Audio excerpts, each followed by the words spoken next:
just to continue, again, this slide really is kind of just giving you an outline of some things that have been eradicated by the use of different means for prevention. Some diseases that tend to be have become newly emerging diseases that we have not always been around. And then we have some re-emerging diseases, and I'll speak to some of those shortly, particularly related to some of the pneumonias and drug-resistant diseases and tuberculosis. So these are the ones that have hit the pandemic proportions in the 21st century: SARS, H1N1 influenza, and Ebola. Pandemics are of huge concern because, I mean, in all instances, unless you can control a pandemic, you can have so much loss of life and fatality from disease that, you know, it has dramatic social, economic, and healthcare concerns for the world. So because of the severity of some of these type things, there has to be a huge early coordinated response at the state level and at the national level as well. So you may remember I had mentioned that there are stockpiled supplies for disasters and those kind of things as part of the public health service for different counties.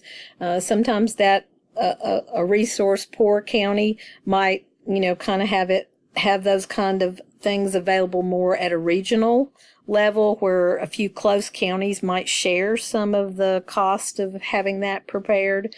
But, you know, you think about what would be stored for these type of things. You know, obviously, if you have a pandemic, you need, you know, lots of personal protective equipment. You may need respirators. You may need disposal of supply, you know, incinerator type systems, all different things that would be required if your community was fully hit with a pandemic outbreak. And so, you know, those are things that often don't just involve the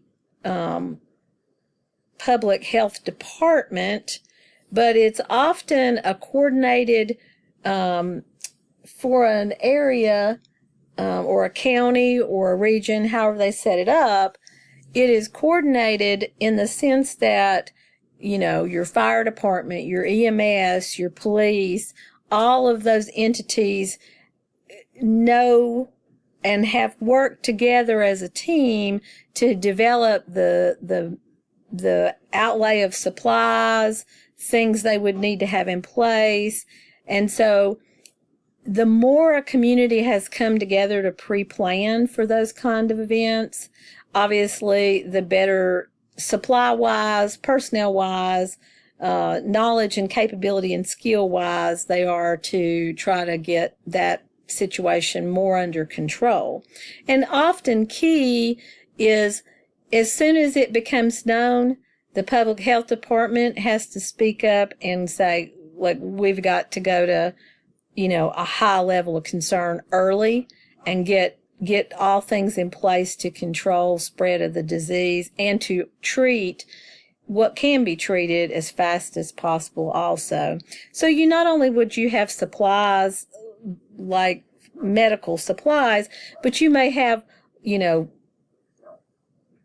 stockpiles of vaccinations. You may have stockpiles of medications that may help treat part of a specific disease. So it just really depends on what your community has really set aside to plan for different things. I did say I was going to talk about tuberculosis. We will talk about this more in adult health, but it's been referred to throughout the ages. Even in biblical times, people called it the White Death. Many rural communities, even today, and really probably in the last 50 years, it was not uncommon for people to refer to their family member died of consumption, and that is the disease tuberculosis. In 1889, it was the first year that it was ever really recognized as a preventable and not inherited disease. So people lived with this and went around and coughed and spread disease, and they just thought it was an inherited lung disease. And then other people in the family got it, and they thought, well, it's just inherited. So, our understanding, again, of what is the infectious agent, how is it, transmitted to a host, and what makes people susceptible to it, has been key in really getting closer to being able to eradicate TB. But if you think about it, 100 years later, we're still dealing with it in 1998, and really became a focus that by 2010 they wanted to eradicate TB altogether. As of 2015, that has not totally happened, but we have seen a decline. Tuberculosis is still community acquired, can be hospital or healthcare agency acquired. And we are also continuing to see patients that get multiple drug resistant TB, and you can see that acronym MDR TB. And imagine also that your highest risk population are people that have immune deficiencies. So if you have a fairly high HIV/AIDS population in an area, and or people that are high-risk patients that maybe were IV drug abusers from a HIV/AIDS standpoint, that are all cohabitated in a prison or a communal living area for very low socioeconomic status people, any areas like that, you're going to continue to see people whose immune system is down. They're more likely to contract tuberculosis, and then they're also able to communicate it to other people and not totally be aware that it's tuberculosis that's causing their cough and their problems until much later into the disease. So again, TB is seen a lot in immunosuppressed diseases. In the community, a lot of multiple drug resistance has developed. And so this just kind of shows you that even though we had goals to totally eradicate this disease, it was extremely important to really keep this as a drug being under surveillance forever until it's eradicated. And because of what I mentioned about global health changes and how we are so much more travelers, foreign citizens where tuberculosis might be more of a common disease are traveling to the United States more than ever, and us traveling more to their countries as well. And so, again, those are all factors that we want to follow whenever the case of tuberculosis is reported to the public health department. It's to kind of go back and really investigate and see where the source began in an effort to kind of control the transmission going forward. Public health department is responsible to protect the population from spread of infection, so they all have to be very aware of the agent, host, environment, transmission cycles. These are just some pictures for you to look at, kind of think about modes of transmission. I will say that it's kind of interesting to think about how has transmission of disease occurred in terms of parasites versus actual bacteria or virus. But also know that the CDC, no matter what communicable disease that you are investigating, make sure that that is one of your first sources of a location online to go to dig deeper into it, because they are going to have the most up-to-date data that's available on, the prevalence and incidence of a particular communicable disease that's out there. These are the categories of pathogens. So, just know that it's not just bacterial and viral transmission of types of organisms that can cause these diseases.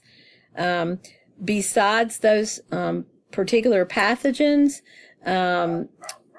arthropods and parasitic insects can also carry the disease. They're not really the cause of the disease, but they are carrying a disease within them that's not affecting them, but when they bite or adhere to somebody and break the skin, then they are creating disease through that mechanism.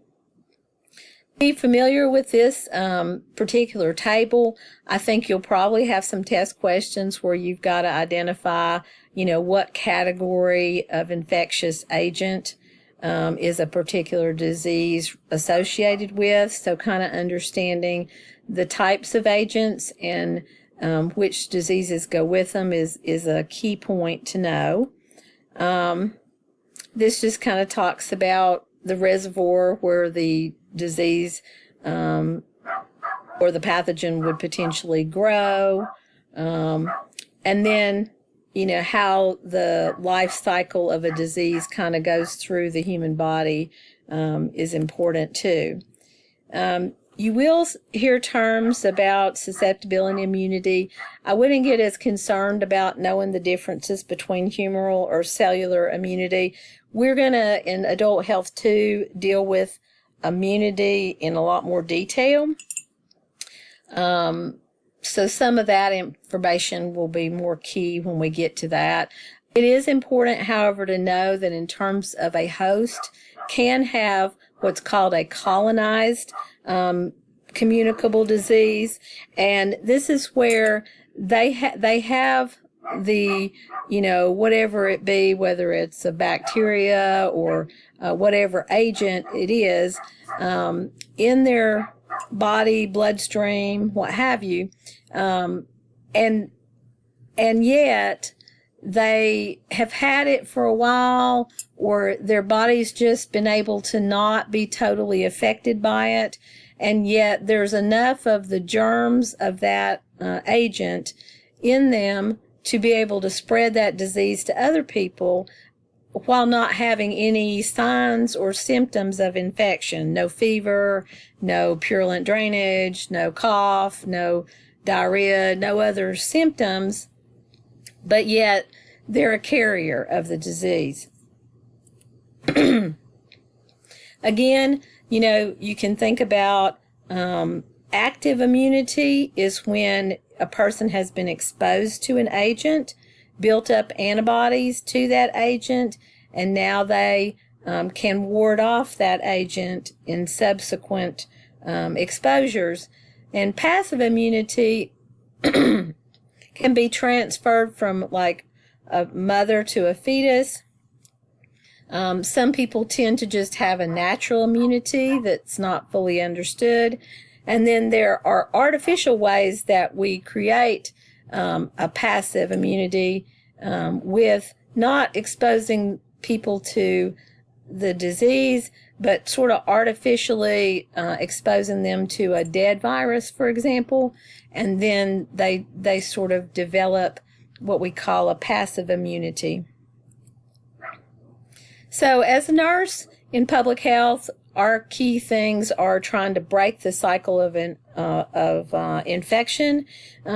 First off, by education and teaching people ways to prevent things ourselves in the care that we render, making sure that we are highly cautious in terms of all of our preventive measures in working between ourselves, our teammates on the job, working between ourselves and additional patients that might be at risk for the infection, and then prevention strategies towards ourselves and visitors and family members as well. Teaching people about immunizations.